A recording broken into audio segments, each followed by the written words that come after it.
Hello, good morning, welcome to the video. Today is going to be a drawing challenges video, the first in a series that I'm going to do. I'm going to start off pretty light, as you probably would have seen from the title, the thumbnail. It's going to be a one color challenge. This isn't anything too, I'd say, threatening in terms of like a challenge. It's, like I said, we're easing into it. So yeah, I'm doing blue. That was the first marker I chose from my pile of pens, and then I added in some pencil crayons, a few different markers, and went from there. So yeah, I'm gonna jump into a voiceover, talk a little bit while I do the drawing in my sketchbook here. If you want to, you can join me, choose your own color. You can do blue as well, whatever you want.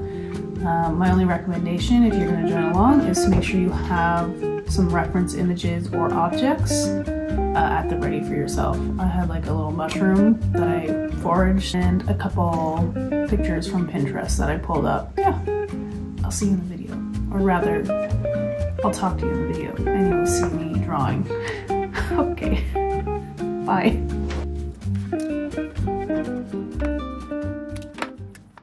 So before we go any further, I want to make sure you have your materials all set out. Your reference images, your found objects, whatever it is you need. Maybe some water, a tea, a coffee, although if you are like me, it'll just go cold as you hit a flow. But yeah, just have everything at the ready. And then we will get into it. By the way, in light of the series of challenges, I have started a newsletter for artists, and once a month or so I'll be sending out access to a batch of reference photos. Usually this will be my own photos that I've taken. It can be kind of refreshing to have something that can't be found on Pinterest sometimes. I don't know if you find this, but sometimes we all end up using the same Pinterest references just because they're good pictures, and then you're just kind of all drawing from the same reference photo, which is fine and can be a fun exercise as well. I'll also link my Pinterest boards in the newsletters and any other kind of resources for videos that are coming out that are like a project or exercise based. But I do encourage you to try and draw from your own references or to collect your own objects to practice on. They can be very mundane things. Like you probably have plenty of things that you can practice on. If you know you're really on a budget, you know, use a freaking fork or something. I don't know. Use a vase. I drew our electrical box or whatever the hell it is outside the other day. You know, not everything has to be some neat, interesting, exciting object. Especially if you're just doing like an exercise or practice. But yeah, like I said, I'll link the newsletter in the description, and it's only going to be 2 to 3 times a month at most. And like I said, it'll usually be like a link to any resources needed for an upcoming video, letting you know like when that's coming out, and then just some other art related news, tips, guidelines, interesting things going on in the art world. And yeah, I have a bunch of ideas I'd like to expand on in the future, but yeah, for now that's kind of going to be the gist of it, so I will link that below. So I just wanted to talk first about the drawing challenges video series. This is the first episode. The plan is to do about 1 to 2 per month, just depending on my schedule, and I'm going to say realistically more like 1. Really, I just want the series to be, or I want it to be a series of videos that aren't really like lessons, but more of just opportunities for you to participate alongside me, almost like a co-working or co-art making session. Some of them will involve more instruction, depending on the context and the content of the challenge. This one is just going to be fun and lighthearted. We're going to ease into things. I would honestly barely call this a challenge, and more of just like an exercise.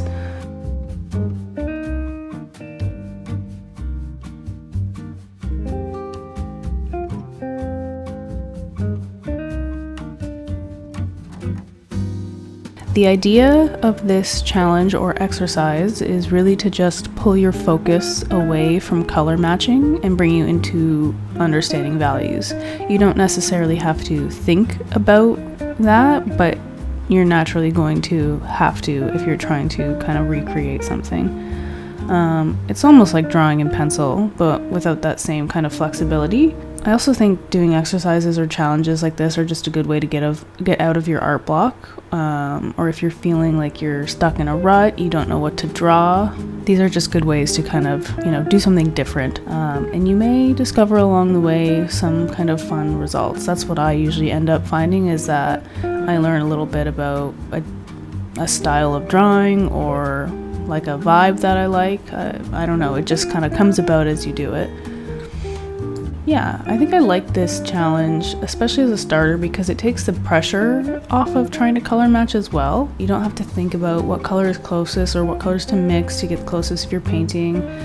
It really forces you to think about values and how to use different techniques to render the subject. Practicing and working in ways that you aren't used to doing all the time is really good for your creativity and just like for your brain in general. It's almost like doing a brain teaser or a puzzle. You're problem solving, and that's really important in art, and forcing yourself to make art in a way you don't always do is just really helpful. Like, so in this exercise, I'm maybe not super actively, but by consequence of not color matching, I'm thinking more about line work and line pressure. What textures can I use? What direction I use in my mark making to create a certain shape, and experimenting with that. I don't have all the answers, but you are forcing yourself to kind of find a solution to render the object or the picture, the reference image, in a way that you don't normally do.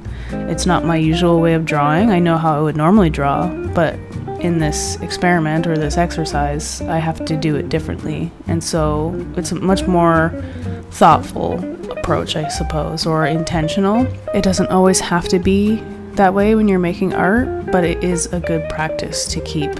Yeah, I just think you can kind of find some new things along the way when you do this. Like for me, I'm like, oh, I looked at one of these final images and I was like, oh, I really like the result of that. It's something I wouldn't normally do or draw, but I like how that looks. I never thought to do it that way.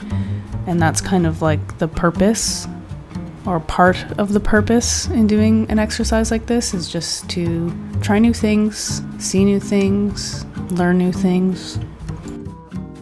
And yeah, I think that a hugely important part of art is curiosity and experimentation. It doesn't mean you have to be like, insanely unique or, abstract. That's not what I mean by experimentation. But it is also important to not get too comfortable all the time. So doing small little projects like this can really activate that part of your brain. It's harder to just say, oh, I want to try something new, or I'm bored of what I'm doing, and then you end up kind of defaulting back to the usual way that you do things. So trying to set yourself up to do experiments like this, or exercises like this, every once in a while is really helpful. I think it can also take the pressure off of like I said, that perfectionist mindset. When you go to draw in the usual way you draw, there's this kind of thought of you're supposed to be improving, you're supposed to be getting better. But with an exercise like this, or a challenge, you are challenging yourself to do something differently. So your expectations aren't quite the same, and they shouldn't be. They shouldn't be in the first place. You shouldn't really have this pressure on yourself to, like, especially in your sketchbook, to create, a masterpiece. But these experiments are a way, at least I find, to take the pressure off myself and not worry too much about the results. It's almost like becoming a beginner again, and depends on the challenge. And we still have expectations of what we want a result to look like, but some of the stuff that I made in this sketchbook, it didn't work out.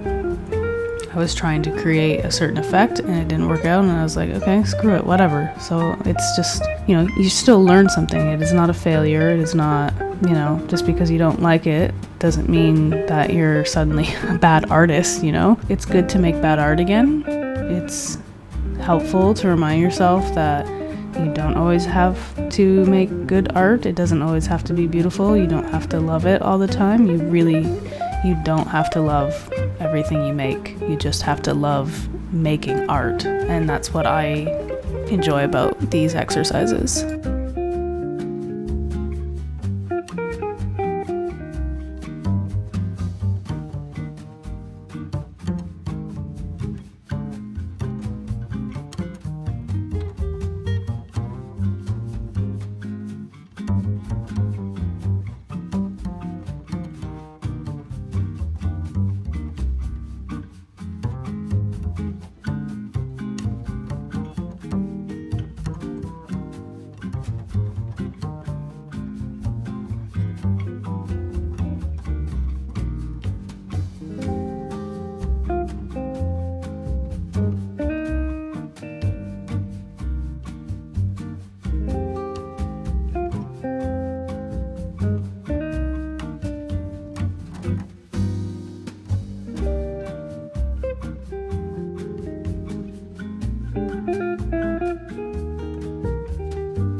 As some of these challenges go on, they will get more, well, challenging, or at least will be a little different in terms of results.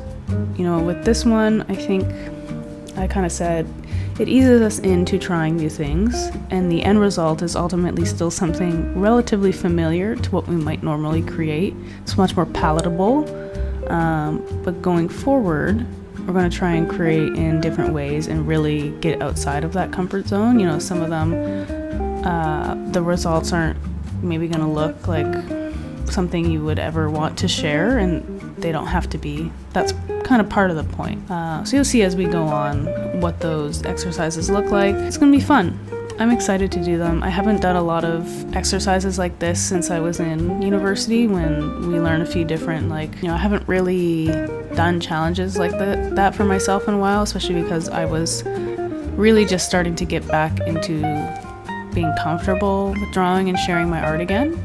And now, you know, I'm in this stage where I'm like, I want to experiment more. I want to have fun. It's just kind of snowballing for me. I am really excited to try these out, and I hope you will join me, because I think, yeah, they're gonna be fun. I think you have to go into it with, like I said, no expectations on results, just enjoying making art in different ways. And yeah, I think a fun bonus exercise, if you would like to try it after this one, is to try and recreate this page either in just like a black pen or in pencil, and see how you adjust, what different techniques you use. I honestly love repeating pages with different materials or techniques. Like I said, it's kind of like a bonus exercise. It's a way that maybe will help you see a bit more about the different ways that you problem solve as you make art. So yeah, give that a try if you're eager to do a bit more drawing, and I'll see you in the next one. Oh, and don't forget, newsletter link is below. Yeah, all that other stuff that I'm supposed to encourage you to do. And thanks for being here. Bye!